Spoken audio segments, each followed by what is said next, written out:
Welcome to Book Talk. In 1963, an unexpected Prime Minister arrived in number 10. Against all the predictions of the pundits, Alec Douglas-Hume succeeded Harold Macmillan. He wasn't elected, he emerged, and his brief reign marked a watershed in British politics. His biographer is D.R. Thorpe. Now, Richard Thorpe, first of all, let's have a look at the state of the premiership of Harold Macmillan when this moment came, because it was all rather unravelling. There were sex scandals, there were spy scandals, there were spy scandals that were also sex scandals, and the whole thing looked a bit kind of decadent Roman. Yes, 1962-63 was when Macmillan's premiership began to kind of run into difficulties. And I think one of the key things was, of course, in January 1963, de Gaulle said no, he vetoed, Britain's entry into the common market. And after that, Macmillan was really considering when he could step down so that whoever his successor was would have, say, 18 months or a year before the next general election, which was due in October 1964. And the punditry had a fairly clear idea of the people who were likely to succeed him. There was quite a short list. Yes, that one of the myths is that the Profumo affair ended prematurely Macmillan's premiership. In fact, it was exactly the opposite. In June '63, Macmillan was seriously considering stepping down. And had he done so at that time, his successor would almost certainly, nem. con., have been Reginald Magdalen, who was the Chancellor of the Exchequer. But by the autumn, when Macmillan retired because of ill health, strangely, and it's rather puzzling, Magdalen's star had rather waned, and he was no longer seen as the automatic choice, although he was still very much in the running and a strong contender. And there were a couple of other names that were almost inevitably mentioned whenever anyone was writing a sort of op-ed piece about who might be the next leader. And one of those, as it had been for a decade at least by that stage, was Rab Butler, the effective deputy prime minister. And the other name that came up a lot was Quentin Hailsham, Lord Hailsham, though, because he was the leader of the House of Lords and would probably have had to have done some sort of manoeuvre to get back in the Commons. Yes, and of course the key thing was the Peerage Act, which came into operation on the 31st of July 1963, which allowed a window of 6 months for existing peers to give up their peerages if they so wished. Now, that, of course, was very crucial because it brought into the frame possibly Lord Hailsham and, of course, Lord Hume. And but Alec Douglas-Hume didn't get mentioned, which in a way is odd, because he occupied one of the senior offices of state as Foreign Secretary. He was batting for Britain on the world stage at the height of the Cold War. So, in a sense, it's surprising he wasn't mentioned a bit. Yes, that, Hailsham was a very rumbustious and high-profile, charismatic figure. And he was very much in the public eye. And Alec Douglas-Hume, as Lord Hume, was much more somebody who just got on with the job. And as you say, it was a very crucial period. The Test Ban Treaty in Moscow, the Cold War, all these were very, very important things. And Alec Douglas-Hume had been Foreign Secretary very successfully since 1960. And slightly oddly, the only people who did mention him in dispatches were the basically Labour weekly, the New Statesman. Yes, this was very interesting that Alec Douglas-Hume, he took the New Statesman at the rehearsal. And in December 1962, Elizabeth Hume, his wife, read this article by Anthony Howard, who said, "Enter Mr. Hume or Mr. Hogg?" ? And this very, very perceptive article in December 1962 predicted that whenever the vacancy occurred, in fact, it would either be Hume or Hailsham who would succeed Macmillan as Prime Minister. And that was, great foresight by Anthony Howard. Now, the message that Harold Macmillan, in scenes of great drama, sent to the Conservative Party conference of 1963 was that he was ill, he was going to have to step down, and that the customary processes of selecting a leader should now take place. And the slight snag with that message was that there weren't really customary processes. No, that phrase, customary processes, which of course Rab Butler used as the title for his chapter in his memoirs on these events, was assuming precedent where there wasn't precedent.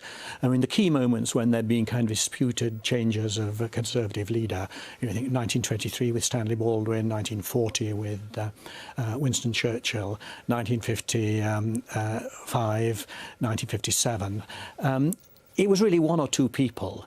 In 1963, the difference was that there were several people who were papabile. There's a long list of potential candidates. Very much so. But it seems to me that Harold Macmillan, who was kind of presiding over the process of appointing his own successor, looked upon them all and saw that they were not the people he wanted. Did he sort of consciously set out to get Alec Douglas-Hume? No, I mean, I think this is one of the many myths about these times. Enoch Powell said that Macmillan had no right to advise the Queen at all.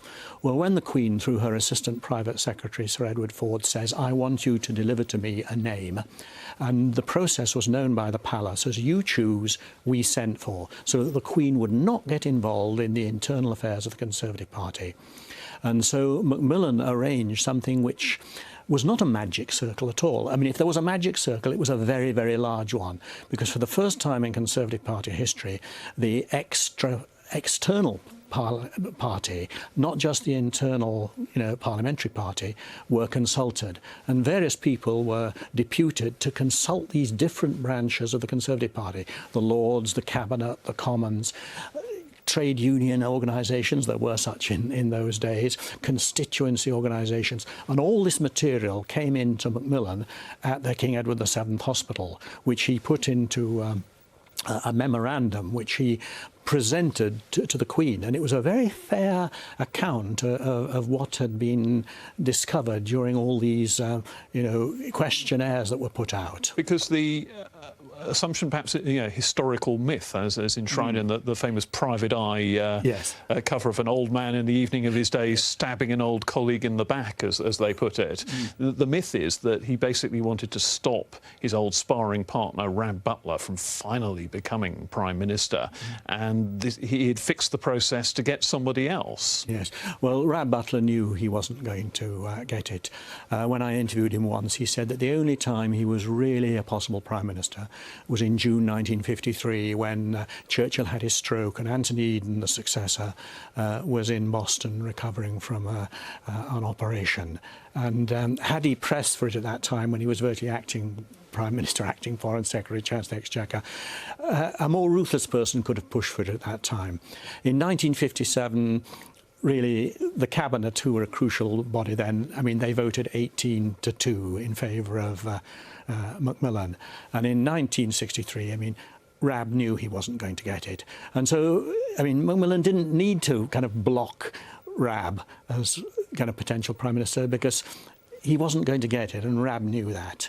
So what sort of person was Alec Douglas-Hume? He was in terms of politicians now, who's so low-key, he's positively subterranean. Yes, he was a figure of tremendous experience in Parliament, right back to the 1930s. He was Neville Chamberlain. Neville Chamberlain's parliamentary private secretary, went to Munich with Chamberlain. And the interesting thing is that Munich was always held against Rab, who was an assistant junior minister at the Foreign Office, but it was never held against Alec Douglas-Hume. And of course, Hume had been the Commonwealth Secretary at a time when the Commonwealth Office was a very important separate constituent part from the Foreign Office. And then from 1960 to 63, he'd been Foreign Secretary. And he was an extremely conscientious. He wasn't going to draw attention to himself.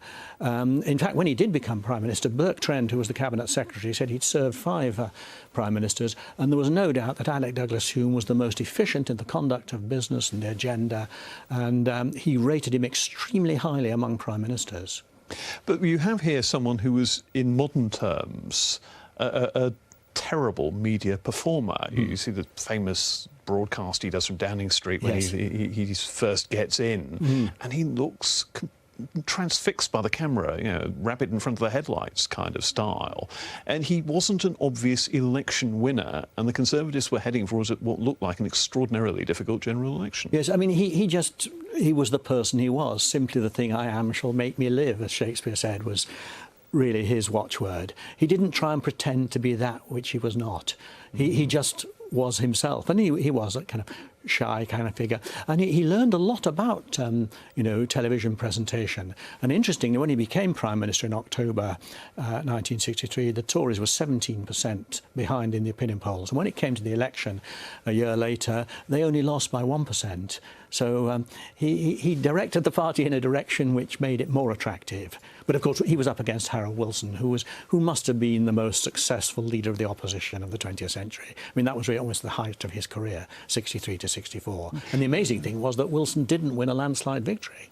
Now, one of the people who was missing from the government when Alec Douglas-Hume formed it was Ian MacLeod, a rising star in the Conservative firmament at the time, who wrote a furious piece in The Spectator, coining that phrase, the magic circle, to damn the way that Alec Douglas-Hume had been chosen.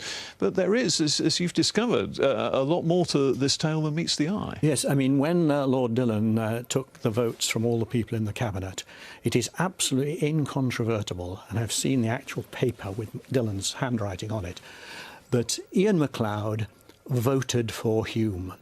And people have wondered, well, why was this? And of course, what Nigel Lawson showed was that MacLeod was a very famous card player. And he was playing a very, very long game. And he felt at the time that Rab or Alec were going to be the two people. But if there was enough people against Rab and enough people against Alec, then rather like in 1911 when the Conservatives went to Bonalaw rather than Austin Chamberlain or Walter Long, he might emerge. It was his best chance of emerging as the compromise leader. And it completely exploded in his face because it didn't work out like that.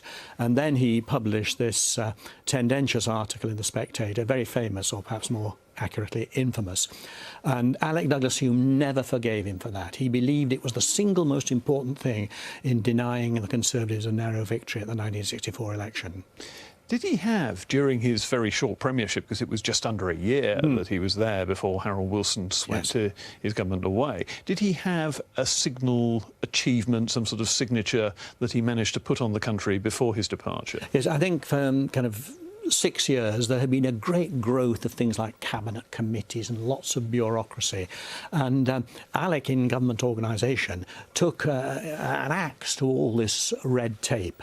And of course, one of the key things from a policy point of view, which of course affected retailing forevermore, was the resale price maintenance, which meant then that things like books and lots of other commodities could be sold at competitive prices and couldn't be, as it were, fixed. Now, this cost the Tories, small businessmen didn't like that, of course, because they weren't going to be able to stand up to the shopkeepers rebelled. It was, yes. And it was very much kind of the thing which Edward Heath was for.